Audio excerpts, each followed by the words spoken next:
வணக்கம். பரபரப்பு மீடியா செய்திகளுக்காக நான் நிரோஷன். இஸ்ரேலின் எந்த ஒரு எதிர்கால தாக்குதலுக்கும் கடுமையான பதில் கிடைக்கும் என்றும் போர்க்களத்தில் புவியியல் மாறும் என்றும் IRGC செய்தி தொடர்பாளர் அலி முகமது நைனி நேற்று வியாழக்கிழமை எச்சரித்துள்ளார். நைனி மேலும் தெரிவித்த போது சியோனிச ஆட்சி சக்தி வாய்ந்த மற்றும் மீள்தன்மை கொண்ட ஈரான் மீது ஒரு புதிய தாக்குதலை தொடங்கினால் மோதலை முடிவுக்கு கொண்டு வருவதற்கான முயற்சி நம் கைகளில் இருக்கும் என்று கூறினார். மேலும் தொடர்ந்த அவர் சியோனிச ஆட்சியால் ஆக்கிரமிக்கப்பட்ட பிரதேசங்களில் உள்ள சைரன்களை நாங்கள் அமைதியாக இருக்க அனுமதிக்க மாட்டோம். எதிரி அதன் பதுங்குமிடங்களை விட்டு வெளியேற வாய்ப்பு இருக்கக்கூடாது என்று கூறினார். சொந்த நாட்டில் பதுங்குமிடங்களை விட்டு வெளியே வராதவர் யார் என்பதை நைனி வசதியாக மறந்துவிட்டார். முன்னாள் IRGC தலைவர் மொஹ்சின் ரெசாய் தன் பங்குக்கு இப்போது வீர வசனங்களை எடுத்துவிட தொடங்கியுள்ளார். அவர் கூறிய போது 12 நாள் போரின் போது இஸ்ரேலியர்கள் அனுபவித்ததை விட அதிகமான தப்பியோட்டம் மற்றும் இடம்பெயர்வை அவர்கள் அனுபவிப்பார்கள். ஈரான் இஸ்ரேலை பூமியிலிருந்து என்றென்றும் துடைத்து அகற்றிவிடும் என்று அறிவித்தார். மேலும் தெரிவித்த அவர், நாங்கள் ஒரு ஆட்சியை மட்டும் எதிர்த்து போராடவில்லை என்பதை மக்கள் புரிந்து கொள்ள வேண்டும். நாங்கள் நேட்டோ, ஐரோப்பா மற்றும் அமெரிக்காவை எதிர்த்து போராடினோம். ஆனாலும் நாங்கள் தலை நிமிர்ந்து அதிலிருந்து வெளிப்பட்டோம். இது மிகவும் முக்கியமானது. இது மிக உயர்ந்த வரிசையின் முற்றுகை மனநிலை மற்றும் ஒரு தந்திரோபாய மற்றும் செயற்பாட்டு பேரழிவை உலக ஏகாதிபத்தியத்துடனான ஒரு புராண கால காவியமான மோதலாக இருந்தது. உலகத்தை எதிர்த்து போராடியதாக கூறுவதன் மூலம் ஈரான் தனது இழப்பை ஒரு புராதன காவியமாக உயர்த்தவும் அதன் தலைமையை பொறுப்பு கூறலில் இருந்து பாதுகாக்கவும் முயல்கிறது. ஆனால் அந்த கதையை வெளிப்படையான கேள்வியை எழுப்புகின்றது. மேற்கத்திய நாடுகளின் ஒருங்கிணைந்த வலிமைக்கு எதிராக ஈரான் தன்னை மிகவும் மரியாதையுடன் விடுவித்திருந்தால் அது ஏன் இவ்வளவு விரைவாக பாதிக்கப்பட்டது? பதில் எளிதானது. பல ஆண்டுகளாகவே பிராந்தியத்தில் ஆயுதங்களை கட்டியெழுப்பி அவற்றை தமது ஆதரவு இயக்கங்களுக்கு வழங்கிய போதிலும் டெஹ்ரான் இந்த போருக்கு ஒருபோதும் தயாராக இல்லை. ஈரானின் பலவீனமானபடி அதன் சொந்த பாதுகாப்பு எந்திரத்தை கோட்டை விட்டதிலேயே தெரிந்தது. 1979 முதல் ஆட்சியின் அமலாக்க நிறுவனமான IRGC மதகுரு ஆட்சியை பாதுகாப்பதற்கும் எதிர்ப்பை நசுக்குவதற்கும் உருவாக்கப்பட்டது. ஒரு போருக்காக உருவாக்கப்படவில்லை. அதன் திறமைகள் அவை. ரகசியமாக ஆயுத இயக்க தலைவர்களை சந்திப்பது, அவர்களை தூண்டிவிடுவது, ஆயுத கடத்தல் செய்வது, பணிய கைதிகளை தூக்க பயிற்சி கொடுப்பது என்று ஏதோ தலைமறைவு இயக்கம் போல இருந்ததே தவிர ஒரு நாட்டின் இராணுவம் போல இருக்கவில்லை.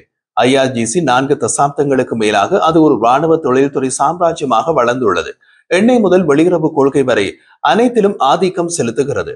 ஒரு நாட்டின் இராணுவமான IRGC அமெரிக்காவால் தீவிரவாத அமைப்பாக அறிவிக்கப்பட்டு டெஹ்ரானின் உலகளாவிய அபிலாசைகளின் முன்னணியில் செயல்படுகிறது.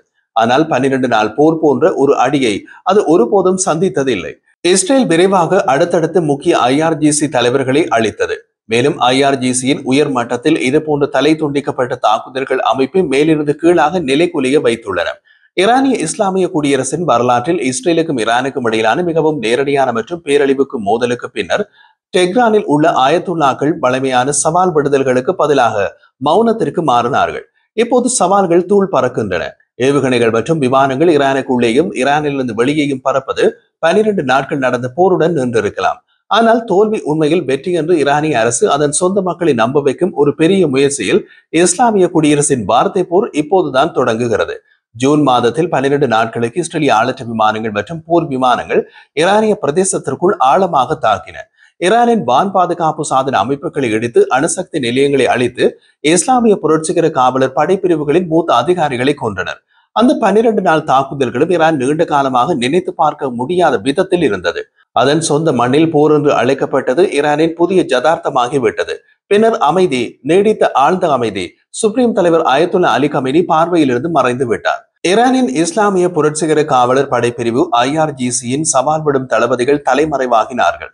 டெஹ்ரானின் பிரச்சார நிலையங்கள் பழைய வீர கோஷங்களை மறுசுழற்சி செய்தன. ஆனால் தலைமை எதுவும் கூறவில்லை. இப்போது வாரங்களுக்கு பின்னர் அவர்கள் எல்லாவற்றையும் சொல்கிறார்கள். அதில் எதுவும் உண்மை இருக்கிறதா என்று தேடி பார்த்தால் வெறும் 1% அது உள்ளது.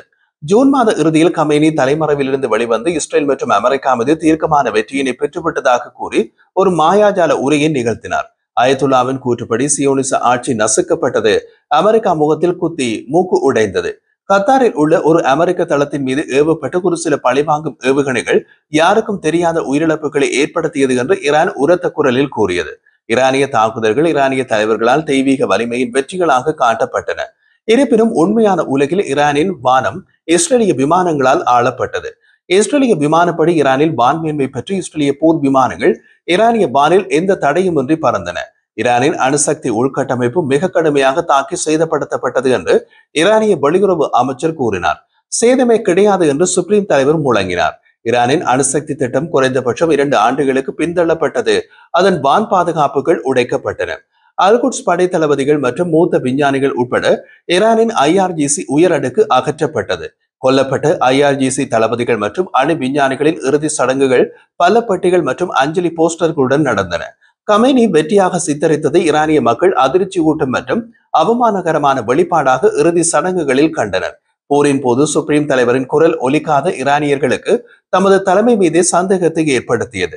சுப்ரீம் தலைவர் ஒரு பாதுகாப்பான நிலத்தடி வசதிக்கு மாற்றப்பட்டதாக பல நம்பகமான தகவல்கள் வெளிப்படுத்தின. அவரது இருப்பிடம் ஒரு சில உதவியாளர்களுக்கு மட்டுமே தெரியும் என்றார்கள். அந்த உதவியாளர்கள் மூலம் சுப்ரீம் தலைவர் தனது நாட்டு மக்களுக்கு ஒரு ஒலிப்பதிவை கூட அனுப்ப முடியவில்லையா? சுப்ரீம் தலைவரின் மின்னணு தொடர்புகள் துண்டிக்கப்பட்டன. மூத்த ஈரானிய அதிகாரிகளுக்கு அவர் எங்கே இருக்கிறார், இன்னமும் இருக்கிறாரா, அல்லது அவர் முழுமையாக தகவல் தெரிவிக்கப்பட்டாரா என்பது தெரியவில்லை என்று கூறப்படுகிறது. யார் பொறுப்பில் இருக்கிறார்கள் என்று உள்நாட்டினர் கூட கேட்கும் போது அது வீழ்ச்சியில் இருக்கும் ஆட்சியை குறிக்கிறது. நாட்டின் பிரதான ராணுவ தளபதி கொல்லப்பட்டார். அவற்றை மாற்றீடு செய்த தளபதியும் கொல்லப்பட்டு அவரை மாற்றீடு செய்த 3வது தளபதியின் பெயரை வெளியே அறிவிக்காமல் நிழலில் வைத்திருக்கிறார்கள்.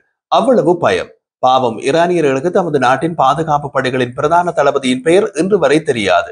சமீபகால நாட்களில் ஆட்சி குரல்கள் சத்தமாக வளர்ந்துள்ளன. அதுதான் இப்போது அலி முகமது நைனி மற்றும் முன்னாள் IRGC தலைவர் மொஹ்சென் ரெசாய் ஆகியோரின் குரல்களாக வெளிவருகின்றன. இந்த வாரம் தனது மியூனிக் மாநாட்டில் ஈரானின் கடைசி மன்னர் ஷாவின் நாடு கடத்தப்பட்ட மகன் ரெசா பக்லவி ஆயிரக்கணக்கான அரசு பாதுகாப்பு துருப்புகள் ஈரானுக்கு ஜனநாயகத்தை மீண்டும் கொண்டு வருவதற்கான தனது போராட்டத்திற்கு ஆதரவாக ஏற்கனவே கையெழுத்திட்டுள்ளதாக கூறினார். ஏராளமான IRGC உறுப்பினர்கள் தாங்கள் தப்பிக்க ஒரு வழியை தேடுகிறார்கள் என்று பக்லவி கூடியிருந்தவர்களிடம் கூறினார். இஸ்லாமிய குடியரசு இதுவரை எதிர்கொண்ட மிக ஆபத்தான முன்மொழிவாக இது இருக்கலாம். கட்சி தாவல்கள். ஆட்சிகள் வீழ்ச்சியடைவது பொதுமக்கள் ஆட்சியாளர்களுக்கு எதிராக திரும்பும் போது அல்ல, மாறாக நாட்டின் பாதுகாப்பு அமைப்பு அணிகளை உடைக்கும் போது என்பதை வரலாறு காட்டுகிறது. மேலும் IRGCயின் தலைமை அளிக்கப்பட்டு அதன் நம்பகத்தன்மை சிதைந்து அதன் துருப்புகள் பெருகிய முறையில் ஏமாற்றமடைந்த நிலையில் ஆட்சி அடக்குமுறையில் ஈடுபட விரும்பினால் ஆட்சியின் நாட்கள் எண்ணப்படலாம். ஈரானின் வெறித்தனத்திற்கு ஒரு முன்னுதாரணம் உள்ளது.